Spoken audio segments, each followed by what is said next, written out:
Você está com a Tupã. O programa é o Variedades, que está recebendo na manhã de hoje a visita de Almir Ribeiro de Oliveira, presidente do Clube Amigos da Terra, vereador aqui em Tupã-Ciretã, também ontem confirmado como vice-presidente do núcleo da ProSoja aqui em Tupã-Ciretã, e que no bloco anterior nos trouxe alguns comentários aí com relação à questão do meio ambiente, a sua visão sobre a sua preocupação sobre esse aspecto, algumas colocações com relação à avaliação. E, Almir, na hora que eu lhe interrompi, você estava comentando aí a questão do amanhã, né, do meio ambiente. O que podemos, ou o que devemos fazer para melhorar o nosso meio ambiente, na sua visão, na sua expectativa, aí, localmente e nacionalmente, até porque o meio ambiente, como você mesmo sempre diz, é uma questão muito interligada, não existem fronteiras, digamos assim, físicas, mas o nosso meio ambiente precisa ainda ter muito cuidado. O que precisa ser feito? Bom, Miguel, nós tivemos essa noite aí 100 milímetros e essa chuva nunca foi prevista. Assim, com um mês de antecedência, com 2 meses. Por quê? Porque a natureza é assim. O mês de maio é um dos mais chuvosos não sei de quando já. Porque existe, inclusive, o verão, chamam de veranico de maio. Uhum. O verão de maio, cadê o verão de maio? Então é assim, tem alguns anos que vai ter e outros anos não tem. E chove. A questão da atmosfera, ela é muito dinâmica, então não tem. E a gente gostaria que os nossos cientistas eles evoluíssem muito na questão da entender melhor a atmosfera para fazer previsões mais não exatas, nunca vão fazer, mas que fosse assim um pouco mais confiáveis, né? Porque inclusive esse ano que o pessoal fez uma safra muito boa de soja, não era essa a previsão dos meteorologistas. E isso prejudicou em parte muitos produtores que na possibilidade da grande era quase consenso que ia ser um laninha, né? Que ia ter seca, o pessoal não quis comercializar a soja para os preços maiores, porque de repente tudo indicava que ia ser laninha e os preços naturalmente subiriam em função da baixa produção, e ocorreu o contrário. Então isso foi assim muito prejudicial aos produtores, por um lado, no lado da comercialização, embora foi beneficiado pelas chuvas que ocorreram e foi a maior safra da história do Rio Grande do Sul. Então, se nós temos um estado que está produzindo, as produtividades do Rio Grande do Sul, elas são, num ano normal como esse que choveu bem, elas são, digamos assim, iguais ou parecidas com as produtividades americanas, que são as maiores. Então é que nós estamos num bom nível de tecnologia para a produção. Mas nós precisamos melhorar muito. A questão de solo nós estamos bem, Miguel, apesar de algumas discussões. E nós precisamos melhorar muito na questão da geração de emprego, para melhorar a qualidade de vida da população. O pessoal precisa de emprego. E a questão de água, de esgotos, precisa urgentemente ser melhorado isso. E questão de violência, também é uma questão ambiental seríssima hoje no Brasil. Então, o problema ambiental tem muitos, se nós ver com uma visão nesse contexto. Uhum. Agora, na questão do ambiente mais físico, de produção agrícola, nós sabemos que a ciência está aí, vai evoluir bastante ainda, e no sentido de aumentar as produtividades, e com um grande desafio que será diminuir o custo de produção. Então, a gente está agora, até em virtude do surgimento da ProSoja, que é para discutir esses assuntos assim mais diretos de demandas de produtores com o governo, com políticas agrícolas, com o que está acontecendo, porque o grande protagonista disso tudo, Miguel, é o produtor rural. Então nós não podemos ter daqui a Brasília 3.000 quilômetros de distância e que seja uma distância quase que intransponível.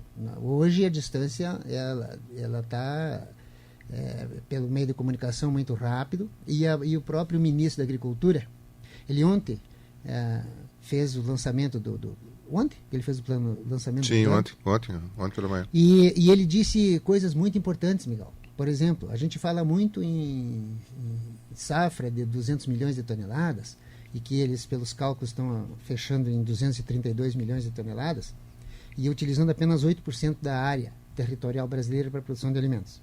Na verdade, isso é para a produção de grãos, porque se contar, e ele mesmo deu esse dado ontem, que assustou todo mundo no bom sentido, porque o Brasil, se considerar transformar o leite, que é a produção agrícola, em toneladas, se considerar os frangos, os suínos, os bovinos, a cana, o algodão, as hortaliças, as frutíferas, o Brasil produz 1 bilhão e 200 milhões de toneladas por ano.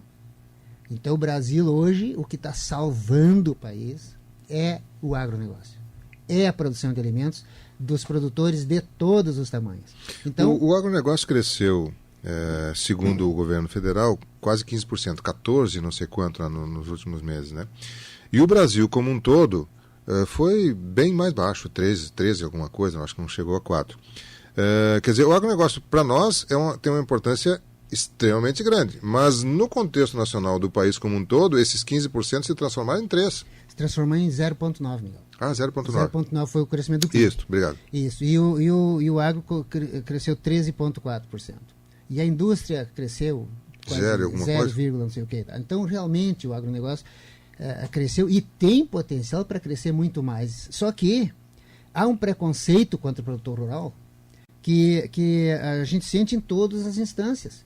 Por exemplo, assim, o governo brasileiro, ele apresentou o Plano Safra ontem, e apesar do ministro estar muito empolgado, o próprio presidente Temer, que não tendo mais no que se agarrar, ele entendeu que é importante o agro, ele tem tido posições políticas a favor do agro, mas a gente espera que isso chegue aqui para o produtor rural. E aí nós temos o governo do Estado numa situação calamitosa em termos de recursos, que não tem como fazer muita coisa para ajudar o produtor. E o produtor rural, Miguel, aqui em Tupã, por exemplo, ele espera que com essa importância que ele tem para o contexto desde municipal, estadual e federal, ele espera no mínimo estradas, por exemplo. Então nós temos em Tupã, e isso aqui eu não quero ser crítico da nossa administração, não, eu sei das dificuldades que existem e tal, mas nós temos hoje uma situação de que as chuvas fizeram com que se parasse o transporte escolar, que se suspendeu as aulas. Também nós temos situações que nem é ponte, que cai, que atrapalha o trânsito.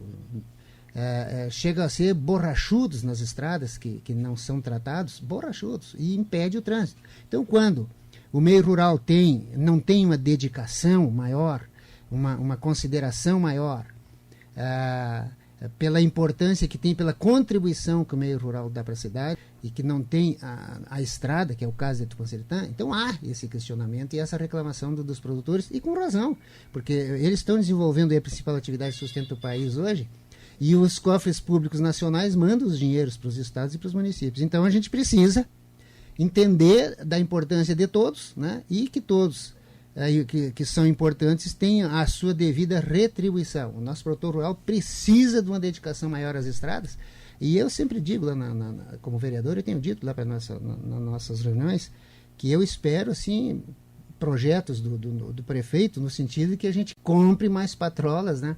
Para dar uma dedicação maior à nossa estrada. São 2.200 quilômetros de estradas, e não vai ser com meia dúzia, no caso, que é a meia dúzia mesmo de patrolas que o município tem, que vai atender essa demanda.